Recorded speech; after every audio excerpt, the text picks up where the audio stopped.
ভোটের আগেই দুই মন্ত্রী, একটা রাজ্যের মন্ত্রী, একটা কেন্দ্রের প্রতিমন্ত্রী, 3 হাজার রাস্তায়। কি দেখছে বাংলা? আজ তো এখানে মায়ের পুজো দিতে এসছি, মায়ের মন্দিরের সামনে রাজনৈতিক বক্তব্য না রাখাই উচিত। কিন্তু শান্তির জন্য তো এসছে। শান্তির জন্য এসছি। এখন আরও দেখুন, লেটাস হোক, মা আছেন, সব দিকে নজর রাখছেন, যেটা করার সেটা উনি করবেন। মন্দিরের সামনে রাজনৈতিক বক্তব্য না, দেখুন মায়ের কাছে সন্তান আসবে, তার জন্য কোনো হেতু তো কিছু কারণ থাকবে না, তো এটা তো যেহেতু এটা নর্মাল লাইফে আমাদের সারাদিন আমরা সারা বছরই করে থাকি। কি কামনা করলে মায়ের কাছে?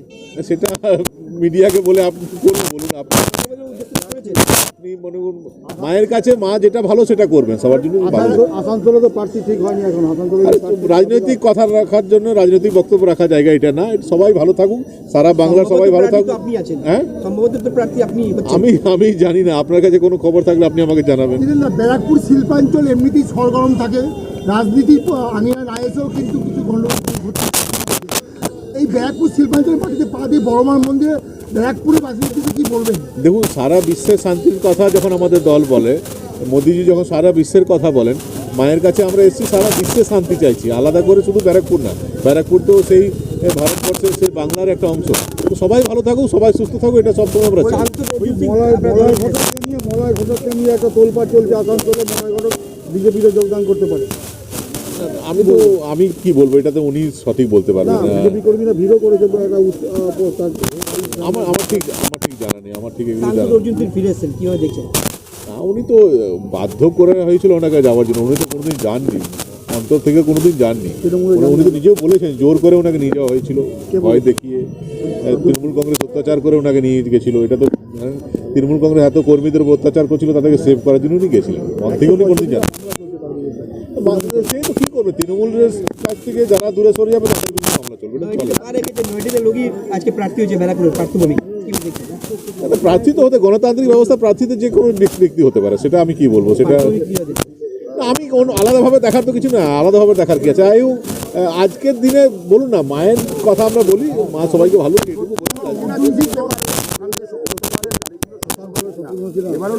আবার আপনারা আমাকে ওই রাজনৈতিক বেড়াজালের ফেলছে, সেটা ছেড়ে দিন না। আসানসোলে মানুষ ঠিক করবে। আসানসোলে মানুষ যদি 2.5 বছর উনি কাজ করে থাকেন, আমি জানি যে 2.5 বছরে আসানসোলে জেলা হাসপাতালের সুপারকে তার নাম উনি এখন পর্যন্ত জানেন না, বিভিন্ন কলেজের প্রিন্সিপালকে তাদের নাম উনি জানেন না, আসানসোলে ভালো শিক্ষাবিদকে তার নাম উনি জানেন না, ইভেন তৃণমূল কংগ্রেসের ব্লক প্রেসিডেন্টকে তাদের নাম উনি জানেন না। এরপর ওনার জেতা উচিত কিনা সেটা আসানসোল মানুষ ঠিক করে। অর্জুনদার দলে ফিরে এসেছে আপনাদের দলে? অর্জুনদার দল থেকে যায়নি কোনোদিন, যায়নি। আপনাদের ভুল ধারণা, ফিরে এসেছে, যায়নি কোনোদিন। ওনাকে তো বাধ্য করা হয়েছিল, ওদের মঞ্চে যেতে ওনাকে বাধ্য করা হয়েছিল। বিপদের সময় দেখা যেত না, আনন্দের সময় ওনাকে পাওয়া গেছে, বিভিন্ন উৎসবে ওনাকে পাওয়া গেছে, কিন্তু মানুষ যখন বিপদে পড়েছে তখন ওনাকে পাওয়া যায়। এটা তো আমি বললাম যে উনি তো আমাদের কথা বাদ দিন, তৃণমূল কংগ্রেসের বিভিন্ন ব্লক প্রেসিডেন্ট কারা, তাদের নাম উনি জানেন না, বিভিন্ন পঞ্চায়েতের প্রধান কারা, তাদের নাম উনি জানেন না। তাহলে কতটা সম্পর্ক রেখেছেন আসানসোলের মানুষের সঙ্গে, কতটা নিবিড় সম্পর্ক ছিল সেটা প্রধানমন্ত্রী তো বলে গেছেন যে 42টা সিটি আমাদের চাই, 42টা সিটেই লড়াই হবে। হ্যাঁ, সেটা জনগণের উপর ছেড়ে দেওয়া যাক। মায়ের পুজো দিয়ে কি প্রচার শুরু করলেন?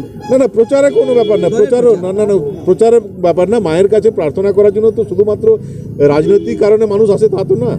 আর আপনারা এরকম ভাবছেন কেন যে রাজনৈতিক ব্যক্তিদের ব্যক্তিগত জীবন থাকে না, শুধুমাত্র যখন যাবে রাজনীতির কথাই বলবে, ব্যক্তিগত জীবনে না, এটা প্রচার না, এটা জাস্ট মায়ের পুজো দিতে এসেছি। এবং শুধু এখানে এসেছি বলে আপনারা বলছেন, আমি সব মন্দিরে যাই। আসানসোলের হচ্ছে মেয়র ছিলেন, কলকাতার মেয়র, দেখলেন যে কীভাবে বিল্ডিং ক্লাবস করেছে, এতগুলো মানুষের মৃত্যু। একজন মেয়র হিসাবে কিভাবে দেখছেন ফিরহাদ হাকিমকে? এর জবাব তো মমতা বন্দ্যোপাধ্যায় দেওয়া উচিত, যে ফিরহাদ হাকিমের আদৌ কন্টিনিউ করা উচিত কি উচিত না, সেটা মমতা বন্দ্যোপাধ্যায় সঠিক বলতে পারবেন। উনি তো সবটাই বাস্তুকারদের উপর বলে দিচ্ছেন, ওই ইঞ্জিনিয়াররা ঠিকভাবে কাজ করেনি। তো মেয়র তো ওভারঅল সব কিছু দেখার দায়িত্ব মেয়রের থাকে। সেই কাজ করতে যদি উনি ব্যর্থ হন, তারপরে ওনার মেয়র হিসেবে কন্টিনিউ করা উচিত কিনা সেটা ওনার মাথায় রাখা উচিত। যে চেয়ারের উপর সুভাষ বোস বসেছিলেন, ওই চেয়ারে বসার পরেও দায় এড়ানো যায় কিনা সেটা উনি সঠিক।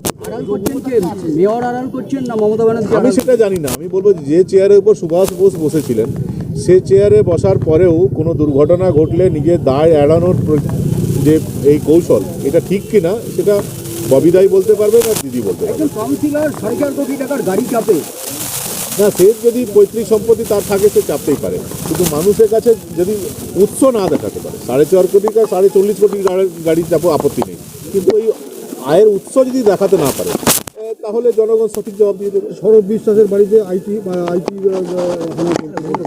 এটা তো আইনের ব্যাপার, আমি কি বলবো, আইটি ডিপার্টমেন্ট বলতে পারবে কার বাড়িতে হানা দেবে না দেবে, আপনার বাড়িতে দিতে পারে, আমার বাড়িতে দিতে পারে, থেকে চলছে এখন কন্টিনিউ। সেটা আইটি ডিপার্টমেন্ট তো বিভিন্ন জায়গায় হানা দেয়, এবং তারা যদি আপনি ঠিক দেখাতে পারেন আপনার ইনকাম কোথা থেকে হয়েছে কি হয়েছে না, হ্যাঁ সবটাই তল্লাশি মানে তো অন্য কিছু না, জাস্ট তল্লাশি করতেই পারে। এরপরে যদি সব কিছু ঠিকঠাক দেখাতে পারেন তাহলে কোনো অসুবিধা নেই, না দেখাতে পারলে আইনত যা ব্যবস্থা হওয়ার সেটা হবে। আপনার নামে কি তৃণমূল অনেক অভিযোগ দিয়েছিল থানায়? হ্যাঁ, আপনার নামে অনেক অভিযোগ হয়েছে, 22 দিন তো প্রেসিডেন্সি জেলে রেখেছিল, আপনারা দেখেছেন। বিজেপিতে গেলেই অভিযোগ। তো কি করবেন, কিছু করার নেই, ওনারা করেন এটা ওনাদের। প্রার্থী মুখ দেখা যেতে পারে জিতেন্দ্র চৌধুরী আসানসোল। আরে আপনি বলছে যে মোদিজির মুখ আর পদ্ম ফুল এটা নিয়ে নির্বাচন হবে, বাকি কে প্রার্থী হলো না হলো এটা ইম্যাটেরিয়াল।